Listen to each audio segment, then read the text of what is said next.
November 17th, 1988. Federal District Court, Foley Square, Lower Manhattan. Jimmy Coonan stood up in his cheap gray suit, hands folded in front of him, and listened as a federal judge handed down 75 years, no parole, a $1 million fine on top of it. The 41-year-old boss of the Westies didn't flinch. He didn't cry. He just nodded once, like a man confirming a dinner reservation, and let the marshals walk him out of the courtroom in chains. His wife Edna sat in the gallery, white-knuckled, watching the only life she'd ever known disappear through a side door. Outside on Center Street, federal prosecutors were already telling reporters that the case had taken down the most violent crew of Irishmen New York had ever produced. A gang the FBI swore was responsible for as many as 100 murders in 20 years. And the man at the center of all of it was a baby-faced kid from West 49th Street who used to deliver groceries for his mother. This wasn't just another mob boss. Jimmy Coonan was the Irishman who scared Italians, the boss who put bodies through meat grinders, the boss the Gambino crime family hired when their own killers were too squeamish for the work. By the time State of Grace hit theaters in 1990, with Sean Penn and Gary Oldman acting out a fictional version of his story, Jimmy Coonan was already deep inside a federal cell. And here's the thing the movie never told you. The real Jimmy Coonan was so much worse than the Gary Oldman character that screenwriters had to soften him, tone him down, make him fictional. Because if they'd put the actual man on screen, audiences wouldn't have believed it. This is the story of how a middle-class kid from Hell's Kitchen took a personal vendetta and built it into the most feared Irish crime crew in American history. From the kidnapping that started everything, to the dismemberments that became his trademark, to the partnership with Paul Castellano that made him untouchable, until the day his best friend walked into a federal courthouse and ended it all. But here's what the documentaries usually skip. Coonan didn't just want to run Hell's Kitchen. He wanted to be accepted by the Italian Mafia as their equal. And in pursuit of that one obsession, he butchered his way through every man who stood in his path, including the friends who'd helped him climb. This is the rise and the violent fall of Jimmy C. To understand Jimmy Coonan, you have to understand the neighborhood that made him. In the 1950s, Hell's Kitchen was 40 blocks of red brick tenements on Manhattan's far west side. 34th Street to 59th, 8th Avenue to the Hudson River. It was Irish to the bone. Dock workers, bricklayers, cops and priests and bartenders, all packed together in 5-story walk-ups, all knowing each other's business, all keeping their mouths shut when something went wrong. The neighborhood had its own rules, its own code, and its own boss. His name was Mickey Spillane. Not the writer, the gangster. By the early 1960s, Mickey Spillane controlled everything west of 8th Avenue. He ran the bookmaking. He ran the loan sharking. He ran the Longshoremen's Union. And his favorite hustle, the one that defined him, was something the locals called the snatch racket. Spillane and his crew would kidnap small business owners, jewelers, bookmakers, anyone with cash, and hold them for ransom. It was crude, it was old-fashioned, and it worked. Mickey Spillane wore tailored suits and bought drinks for widows and gave turkeys to poor families at Christmas. He thought of himself as a gentleman gangster. That gentleman gangster made one mistake. Sometime in the early 1960s, Mickey Spillane kidnapped a man named John Coonan. John Coonan wasn't a mobster. He was an accountant. He ran a small tax office over on West 50th Street, doing books for local merchants and a few low-level wise guys. He had a wife named Anna and 4 children at home in a 5-room walk-up apartment on West 49th Street. The second of those 4 children was a stocky teenage boy named Jimmy. Spillane's men grabbed John Coonan, dragged him into a back room, pistol-whipped him until his face was unrecognizable, and demanded ransom from his family. John Coonan came home alive, barely. According to the journalist T.J. English, who spent years inside Hell's Kitchen researching this story, the beating broke something in the family. The father came back a different man, quieter, smaller. And the son who saw what Spillane had done to his old man made a private promise that day. Mickey Spillane was going to die, and Jimmy Coonan was going to be the one to do it. T.J. English documents this as the single moment that turned Coonan toward organized crime. By his late teens, Jimmy Coonan stood 5'7", broad-shouldered, thick-necked, with the build of an amateur boxer. He dropped out of school at 17. He started running with neighborhood kids who shared his hatred of the Spillane crew, and in March of 1966, with his older brother Jackie at his side, Jimmy made his first real move. They put together a small group of street fighters and started picking off Spillane loyalists, one by one, slow, methodical, the kind of patience you don't expect from a teenager. He spent the next decade learning. He apprenticed under a loan shark named Charles Ruby Stein, a Jewish racketeer who answered to the Genovese family and who used Coonan as muscle and bodyguard. Stein taught Coonan how to read the streets, how to set vig at 20% a week, how to break a man's hand without killing him. By the early 1970s, Coonan was known on the West Side as a kidnapper and a killer. The New York Times would later describe him in those exact words. He had blue eyes, a choir boy face, and the coldest reputation in the neighborhood. But every prince needs a teacher. And Coonan's teacher was a man named Eddie Comiskey, Eddie the Butcher. Comiskey was older, a longshoreman. He'd done time at Sing Sing for armed robbery. He'd worked under Spillane and gotten tired of taking orders. And somewhere in the early 1970s, in the back of a saloon on 10th Avenue, Eddie Comiskey taught Jimmy Coonan a lesson that would change New York organized crime forever. "You don't just kill a man," Comiskey said. "You disappear him. No body, no witness, no case. You take the corpse to a basement. You bleed it out in a bathtub. You break the joints. You take a hacksaw and a butcher's knife, and you reduce 170 pounds of human being into manageable pieces. Then you scatter those pieces. Hudson River, garbage trucks, the trunks of stolen cars, the longshoremen's piers." Comiskey had learned this technique somewhere, no one's quite sure where, and he passed it down to his protege. The Westies would later make it their signature. By 1975, Coonan had a wife. He'd married Edna Crotty, a neighborhood girl, in 1974. He moved out of the city to a quiet two-story house in Keansburg, New Jersey.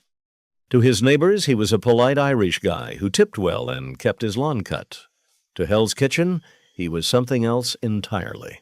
In the summer of 1975, Coonan added the man who would become his shadow, Francis Mickey Featherstone. Featherstone was 26 years old, a former Green Beret who'd come back from Vietnam with what we'd today call severe post-traumatic stress disorder. He drank too much. He saw things. He had a tremor in his right hand, and when he killed without hesitation. The shrinks called it diminished capacity. Coonan called it useful. Featherstone became Coonan's number 2, the triggerman, the enforcer. The man who would do anything, Jimmy asked, and asked no questions about it later. Here's where it gets interesting. By 1976, Coonan was ready to make his move on Spillane. He didn't have the manpower to take Spillane head-on. Spillane had political connections. Spillane had cops. Spillane had a relationship with the McManus political family, the Democratic machine that ran Hell's Kitchen for 50 years. So Coonan did something no Irish gangster had ever dared. He went to the Italians. Specifically, he went to a Gambino capo in Brooklyn named Roy DeMeo. DeMeo was a butcher, literally.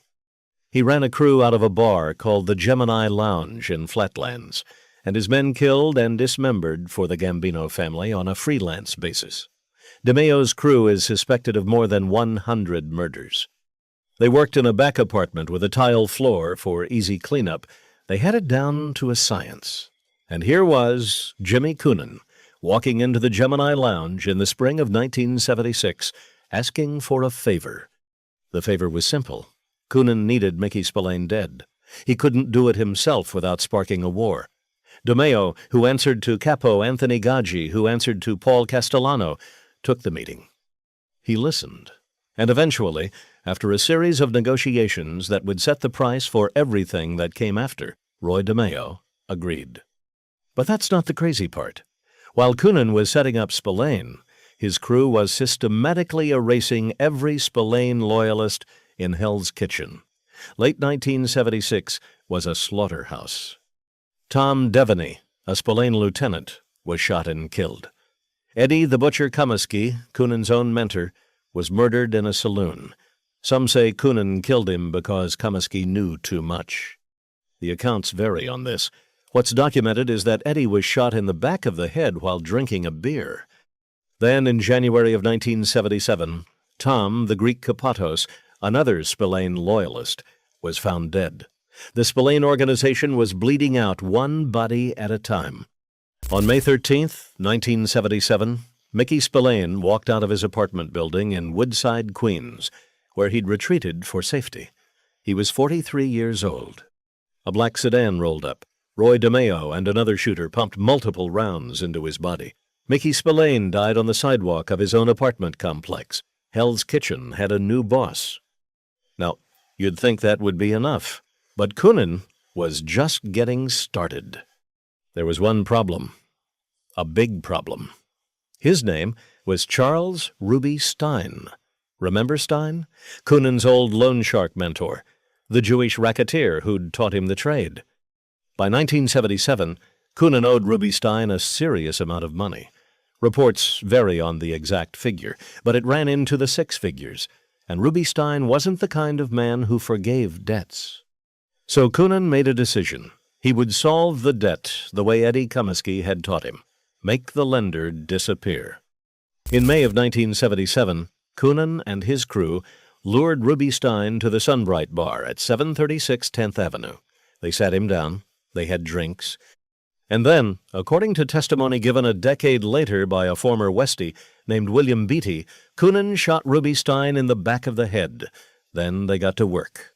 According to court testimony, Coonan and his crew dragged Stein's body to a back room. They cut off his head. They cut off his hands. They removed every identifying feature. Then they dismembered the rest of the body, packed it in plastic bags, and dumped it in the Hudson River. The torso washed up days later off the coast of Brooklyn. No head, no hands. The medical examiner couldn't identify it for weeks. Beatty would later testify that the dismemberment served a second purpose beyond hiding evidence. Coonan wanted to send a message to the neighborhood, to Spillane's old crew, to anyone who might consider crossing him. The message was, "This is what happens." The Associated Press called the testimony at the trial too gruesome for some jurors to bear. This is what State of Grace couldn't show you. This is what the movies always sanitize. Because in the actual 1970s, in actual basements on the west side of Manhattan, men were being reduced to packages. And the man directing it was a stocky Irishman with a wife in New Jersey who showed up at family barbecues smiling like a parish deacon. By the summer of 1977, Jimmy Coonan was the boss of Hell's Kitchen. And here's where his real ambition came out. He didn't want to just run an Irish crew. He wanted to be a partner, an equal, a fifth family of New York, made up of Irishmen, recognized by the commission. So he reached out to the only man who could make that happen, Big Paul Castellano. Paul Castellano was the boss of bosses, successor to Carlo Gambino, head of the most powerful crime family in America, ruling from a mansion on Staten Island called the White House. Castellano was a businessman first, a gangster second. He didn't believe in bloodshed for its own sake. He believed in profit. And in 1978, in a quiet sit-down at a Brooklyn restaurant arranged by Roy DeMeo, Paul Castellano agreed to meet Jimmy Coonan. The terms of that meeting are documented in court testimony. Featherstone was there with Coonan, sitting across from approximately 15 of the most powerful Italian mobsters in New York City, with Castellano at the head of the table. The deal Castellano proposed was simple. The Westies could operate independently in Hell's Kitchen. They would have Gambino protection. The Italians wouldn't move on their territory. In exchange, the Westies would pay tribute, 10% of their earnings, and they would do contract killings for the Gambino family when called upon. Coonan agreed. Castellano warned him about one thing. No more freelance violence. No more dismemberments without permission. Featherstone later testified to all of this in federal court. That was the moment. That was when a neighborhood gang of Irish hoods became something New York had never seen before, a formally allied Irish wing of the Gambino crime family. The Italians had outsourced their wet work. The Irishmen had outsourced their politics. Both sides got what they wanted, and for about 10 years it actually worked. The Westies, under Coonan, ran Hell's Kitchen like an occupying army. They controlled the Longshoremen's Union on the Hudson River piers. They ran the Stagehands Union at Madison Square Garden, where every concert and every Knicks game generated kickbacks. They had their hands inside the Jacob K. Javits Convention Center, the New York Coliseum, every major venue on the West Side. Every construction job involved a Westies tax.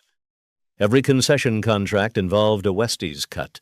The crew was small, never more than 12 to 20 active members, but their reach was enormous. The FBI later estimated the gang took in millions per year in extortion and labor racketeering alone. And the bodies kept coming. The FBI and the NYPD Organized Crime Squad would later attribute between 60 and 100 murders to the Westies between 1968 and 1986. Many of those bodies were dismembered. Some were never found at all. There was Patty Dugan, killed and chopped up after a barroom fight over a woman. There was Ricky Tassiello, a small-time bookmaker who owed Coonan money. There was Vincent Leone, a drug dealer who disrespected the wrong man. The list goes on. The Westies didn't just kill, they erased. Here's the thing about how the dismemberment scheme actually worked. The opportunity was simple. Hell's Kitchen had hundreds of empty tenement basements, abandoned meat lockers from the old garment district, and direct access to the Hudson River. The inside connection was longshoremen on the piers, many of them union members loyal to the crew. The execution was clinical. Victim lured to a bar or apartment, single shot to the back of the head. Body bled in a tub, joints broken with a baseball bat, hacksaw applied, 6 to 8 pieces wrapped in plastic and newspaper. The money came from the unpaid debts the victims owed, and from the contracts paid by the Gambino family. And the problem, the thing that eventually unraveled all of it, was that the Westies kept running their mouths. They drank too much. They bragged. And one of them, in particular, the most loyal one, was about to break. By the early 1980s, Mickey Featherstone was falling apart. The Vietnam trauma never went away. He drank heavily. He carried 2 pistols at all times. He was paranoid. He believed his own crew was setting him up. And he was right. In 1985, Mickey Featherstone was arrested for a murder he didn't commit, the killing of a man named Michael Holly. The case against Featherstone seemed airtight. There were eyewitnesses. There was physical evidence. Featherstone went to trial, was convicted, and faced 25 years to life. From his cell, he kept screaming the same thing to anyone who'd listen. I didn't do it. They set me up. Here's where it got interesting. Featherstone's wife, Sissy, started investigating. She tracked down witnesses. She talked to neighbors. And she began to build a case that her husband had been framed by his own crew, specifically by a Westie named Billy Bokun, known as Indian Billy because he wore a wig and disguise during the killing. Bokun, working with other Westies, including Kevin Kelly and Jimmy McElroy, had killed Holly to settle an unrelated debt and then orchestrated the framing of Featherstone to remove him from the picture. Why? Because Featherstone was getting too unpredictable, too unstable, too dangerous to the operation. The Coonan crew wanted him gone.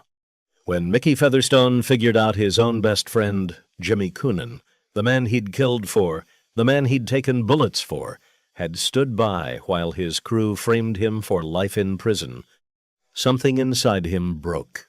In 1986, from his prison cell, Mickey Featherstone made a phone call to the federal authorities. He had a story to tell about kidnappings, dismemberments, the Gambino alliance, and 20 years of murder in Hell's Kitchen.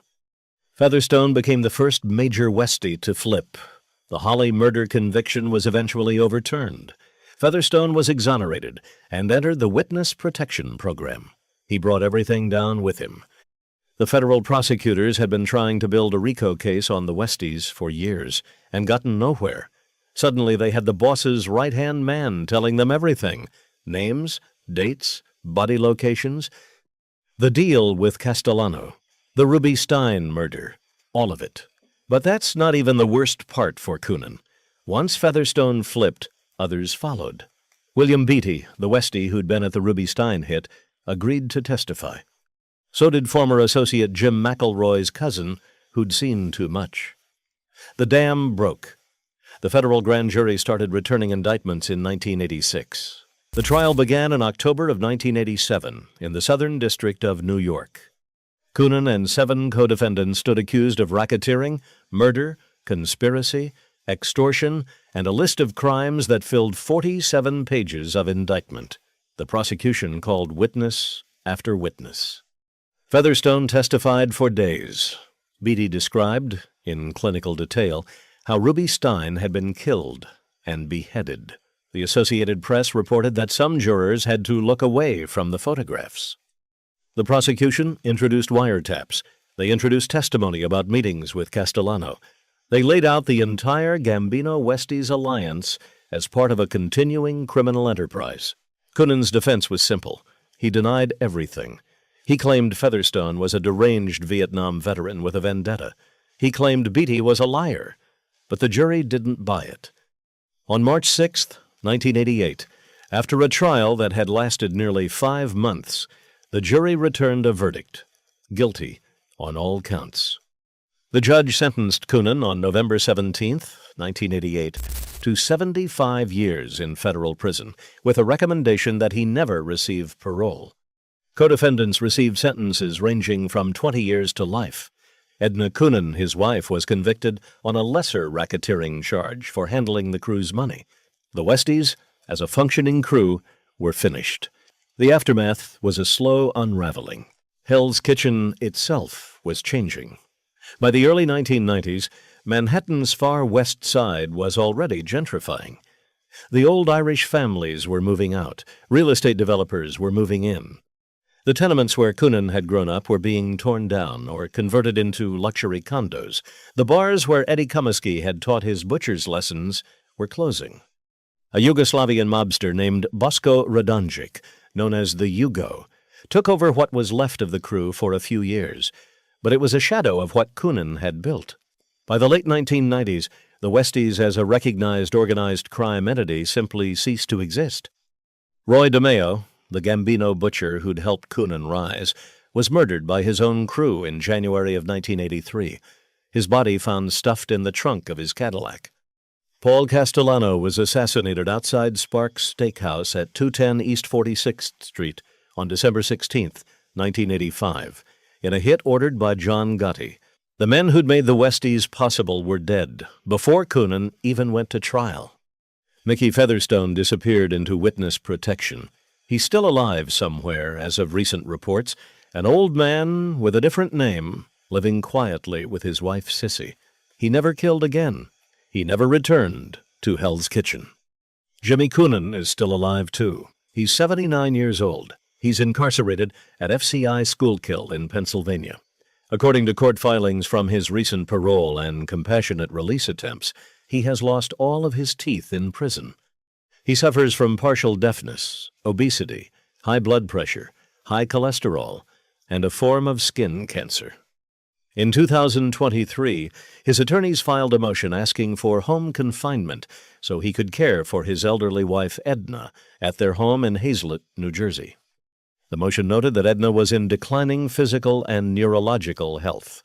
A federal appeals court denied the motion. Coonan's mandatory release date is June 1, 2030. He'll be 83 years old if he lives to see it. So here's what State of Grace got wrong. The movie wanted to make Jimmy Coonan into a tragic figure, a neighborhood Irish kid who got pulled into something bigger than himself. Gary Oldman played him as wild, unhinged, almost charismatic. But the real Jimmy Coonan was nothing like that. The real Jimmy Coonan was quiet, calculating. He went home to a tract house in New Jersey every night and ate dinner with his wife. He attended baptisms. He gave to local charities. And in his spare time, he ran the most efficient murder operation New York City had seen in 50 years. What this story reveals is something about the gap between mob fiction and mob reality. In the movies, gangsters have style. They have one-liners. They live large. The real Jimmy Coonan didn't live large. He lived modestly, deliberately, and saved his violence for the basement. He understood something most criminals don't. The flashy ones get caught. The boring ones disappear inside their own ordinariness. He almost got away with all of it. The only thing he didn't account for was that his closest friend would one day decide loyalty cuts both ways. There's a lesson buried in here for anyone who wants to look. Jimmy Coonan spent 20 years trying to be accepted by the Italian Mafia. He killed for it. He bled for it. He delivered millions in tribute. And in the end, the Italians were happy to use him. Roy DeMeo took his contracts. Paul Castellano took his money. But none of them ever stood up for him when the federal indictments came down. None of them ever lifted a finger. Because to the Italians, Coonan was always just an Irishman. A useful Irishman, but an Irishman. A tool. The acceptance he chased his entire life was never going to come. Jimmy Coonan built an empire on personal loyalty and watched it fall to personal betrayal. He took his revenge against Mickey Spillane for what was done to his father, and ended up doing far worse to far more people. He thought he could outsmart the FBI by hiding bodies. He couldn't outsmart the man who'd hidden bodies with him. That's the real story of the Westies. Not Sean Penn in a leather jacket. Not Gary Oldman screaming in a bar. Not the cinematic dance of bullets and brotherhood. The real story is a small, quiet, methodical Irishman from West 49th Street who turned his neighborhood into a meat grinder, made millions doing it, and is dying alone in a federal cell with no teeth. That's the price of being Jimmy Coonan. The neighborhood is gone. The Westies are gone. Mickey Featherstone is somebody else now. Roy DeMeo is dead. Paul Castellano is dead. And Jimmy C. is just a number in a Pennsylvania prison, waiting for 2030. Hell's Kitchen forgot him. The Italians never accepted him. His own best friend buried him in court. The only person who still says his name with anything like love is Edna, and she may not even remember it anymore.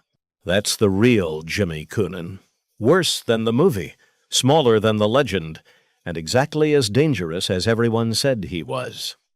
If you found this story fascinating, hit subscribe. We drop a new mob documentary every week. Drop a comment below. What Mafia figure should we cover next? Tell us in the comments.